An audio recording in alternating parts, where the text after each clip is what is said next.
Germany की एक workers party की एक कार्यकर्ता मीटिंग में अचानक एक आदमी खड़ा हो गया। वो गुस्से में मंच पर चढ़ गया और बोलने लगा।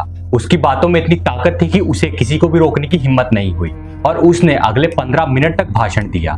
उसे सुनने के बाद एक अलग ही बात हुई। हर व्यक्ति में ऊर्जा का एक जन्म हो रहा था।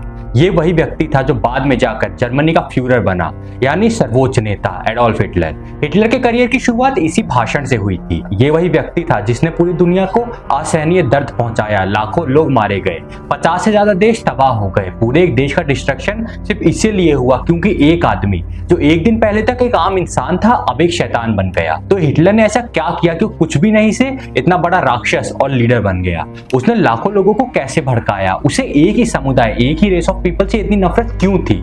आइए आज की इस वीडियो में बात करते हैं 20वीं सदी और शायद हमारे ह्यूमन हिस्ट्री के सबसे खतरनाक इंसान की।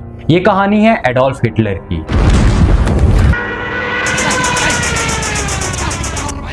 एक असफल चित्रकार जो आर्ट स्कूल से 2 बार निकाला गया था, जो सड़कों पर रहता था। हिटलर बाद में सेना में शामिल हो गया, लेकिन वो एक सैनिक नहीं था बल्कि सिर्फ एक मैसेंजर यानी कि संदेशवाहक था। उसे किसी भी खास पोस्ट तक पहुंचने का कभी भी मौका नहीं मिला। एक दिन उसे सेना के काम के लिए जर्मन वर्कर्स पार्टी की एक मीटिंग में भेजा गया। सब कुछ ठीक चल रहा था, तभी अचानक से एक आदमी मंच पर जाके जर्मनी के खिलाफ कुछ कहने लगा। हिटलर को इतना गुस्सा आया कि वो तुरंत मंच की तरफ भागा, उस आदमी को धक्का दिया और उसके खिलाफ बोलने लगा। पूरी सभा में सन्नाटा छा गया। उसने जो कहा उसे सुनकर हर कोई हैरान रह गया था। हिटलर समझ गया कि वो बहुत अच्छा बोलता है, बहुत ही अच्छा प्रवक्ता है, बहुत अच्छी बात कर सकता है। 1919 में इस भाषण के बाद हिटलर जर्मन वर्कर्स पार्टी में शामिल हो गया। ये पार्टी बाद में national socialist German workers party बनी, जिसे आज हम नाजीज के नाम से जानते हैं। इन्होंने जर्मनी पर अपनी छाप छोड़ दी। हिटलर ने अपनी स्किल्स पर काफी काम किया और धीरे धीरे वो पार्टी का नेता बन गया, लीडर बन गया। उसके भाषण लोगों को जोड़ने की ताकत रखते थे और देखते ही देखते हिटलर इतना शक्तिशाली हो गया कि उसने जर्मन सरकार के खिलाफ लड़ने का फैसला कर लिया। 8 नवंबर 1923 म्यूनिख के एक बड़े से हॉल में जर्मनी के बड़े बड़े पॉलिटिकल नेता एक साथ मौजूद थे। अचानक हिटलर और उसके लोग एक भाषण के दौरान हॉल में दाखिल हो गए, हॉल में घुस गए। हिटलर एक कुर्सी पर खड़ा हुआ, अपनी बंदूक निकाली और हवा में गोली चला दी। उसने घोषणा कर दी कि जर्मन आंदोलन की शुरुआत अब हो चुकी है। उसके लोगों ने इमारत के प्रवेश द्वार को बंद कर दिया, जिससे कोई भी अंदर ना जा सके और ना ही कोई बाहर जा सके।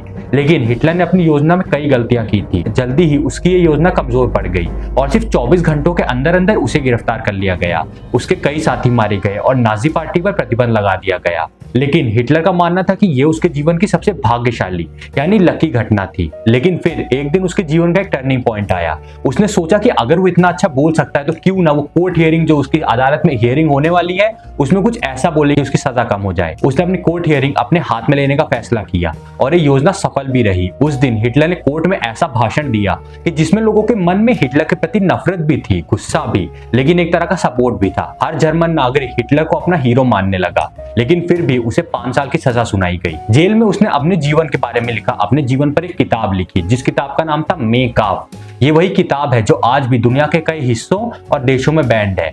इसी एक किताब ने हिटलर की सोच की एक अलग नींव रखी। जब ये किताब पब्लिश हुई तो पहले ही साल मेन काम्फ की 10,000 से ज्यादा कॉपीज बिक गई थी। हिटलर ने लोगों को विश्वास दिलाया कि वो एकमात्र ऐसा व्यक्ति है जो जर्मनी को इस हालात से निकाल सकता है, उन्हें एक अच्छी सिचुएशन में लेके जा सकता है। लेकिन दोस्तों सवाल उठता है कि उसने ये सब किया कैसे? दरअसल उस समय जर्मनी एक बहुत ही कमजोर स्थिति में था। प्रथम विश्व युद्ध की हार के बाद जर्मनी भुखमरी और बीमारियों से जूझ रहा था। युद्ध में 17 लाख जर्मन सैनिक मारे गए थे। लोगों के पास नौकरी नहीं थी, खाने तक के पैसे नहीं थे और इलाज तक के पैसों की कमी थी। जनता एक शक्तिशाली नेता चाहती जो उन्हें इन सब चीजों से छुटकारा दिलाए।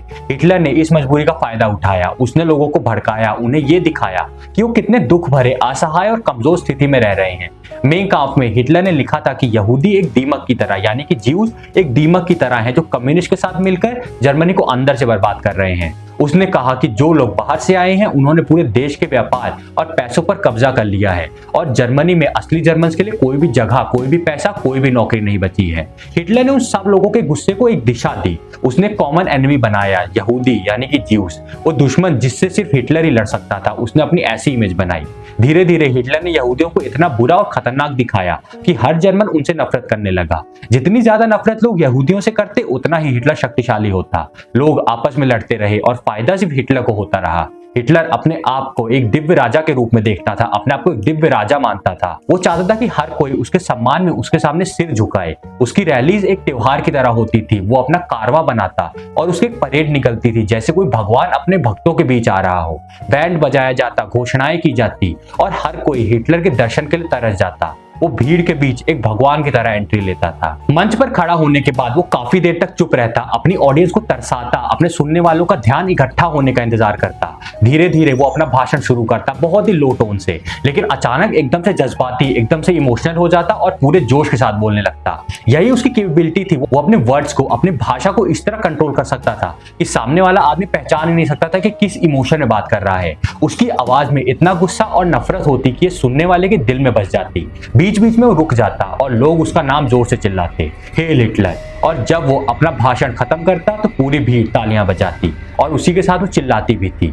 हर किसी का दिल हिटलर के गुस्से से जल रहा था। जो गुस्सा हिटलर के दिल में था वही गुस्सा जर्मनी के हर इंसान के दिल में भी था। लोग अपने घरों में हिटलर की तस्वीरें लगाते, अपने शरीर पर उसके नाम का टैटू बनवाते। स्कूलों में बच्चे उसकी महानता की कहानियां सुनते और जो भी हिटलर के खिलाफ कुछ कहता उसका अंत कर दिया जाता था। हिटलर की महानता और नफरत को बनाए रखने के लिए एक पूरी टीम काम करती थी। मीडिया को पूरी तरह दबा दिया गया था। न्यूज़पेपर्स, टीवी, रेडियो, पोस्टर्स, हर जगह सिर्फ हिटलर की महानता के किस्से और यहूदियों की डरावनी कहानियां होती थी। जगह जगह यहूदी विरोधी पोस्टर लगा दिए गए जिसमें यहूदी लेडीज यानी कि यहूदी औरतों को एक डायन, एक चुड़ैल के रूप में दिखाया जाता था और यहूदियों को दुष्ट राक्षसों की तरह, जो कि मोटे लोग होते थे, जो कि दूसरे लोगों का सिर्फ पैसा खा रहे हैं, जर्मन्स का पैसा ले रहे हैं, हड़प रहे हैं।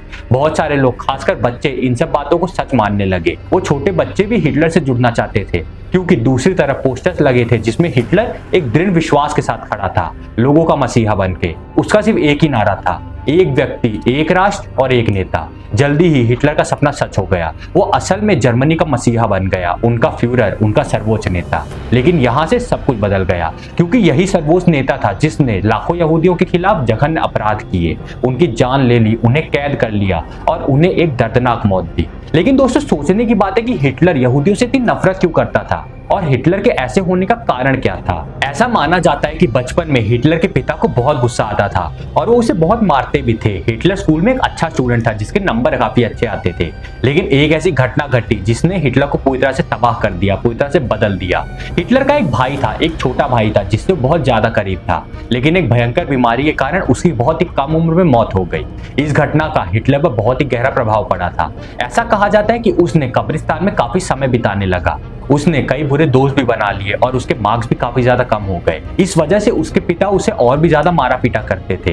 हर रोज की मारपीट की वजह से हिटलर उनका दुश्मन बन गया। एक समय वो एक आर्टिस्ट बनना चाहता था। उसे राजनीति में कोई भी दिलचस्पी, कोई भी इंटरेस्ट नहीं था, लेकिन 16 साल की उम्र में उसने अपना स्कूल छोड़ दिया और वियना चला गया। लेकिन जब वो वियना पहुंचा तो उसे पता चला कि वियना स्कूल ऑफ आर्ट से उसे रिजेक्ट कर दिया गया है क्योंकि ज्यादातर सीट्स यहूदियों को मिल गई है, ज्यादातर सीट ज्यूज को मिल गई है। जब वो वियना में, उसका पैसे नहीं थे तो वियना में घूमने निकला तो उसने देखा कि 90% से ज्यादा बिजनेसेस यहूदी कंट्रोल कर रहे हैं, ज्यूज कंट्रोल कर रहे हैं। तो उसके दिमाग में एक नफरत पनपने लगी। वो ज्यूज को देखकर ये सोचता था कि अगर ये लोग ना होते तो मैं आर्ट स्कूल में पढ़ रहा होता, अगर ये लोग ना होते तो मुझे खाने को मिल जाता। और यही कारण था कि उसके मन में बचपन से ही ज्यूज के खिलाफ एक अलग सी घृणा, एक अलग सा द्वेष बढ़ने लगा। उसी समय हिटलर को पता चला कि उसकी माँ को कैंसर है।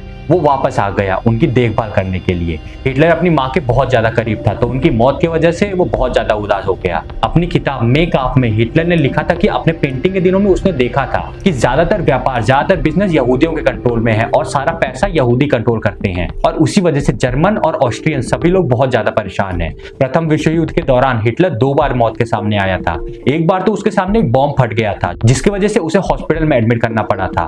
हॉस्पिटल के बिस्तर पर बेहाल पड़े हिटलर को जब ये खबर मिली कि जर्मनी युद्ध हार गया है तो ये सुनते ही वो अंदर से टूट गया। उसने अपनी किताब में लिखा है कि जैसे ही उसने ये खबर सुनी तो उसके आंखों के आगे अंधेरा सा छा गया था।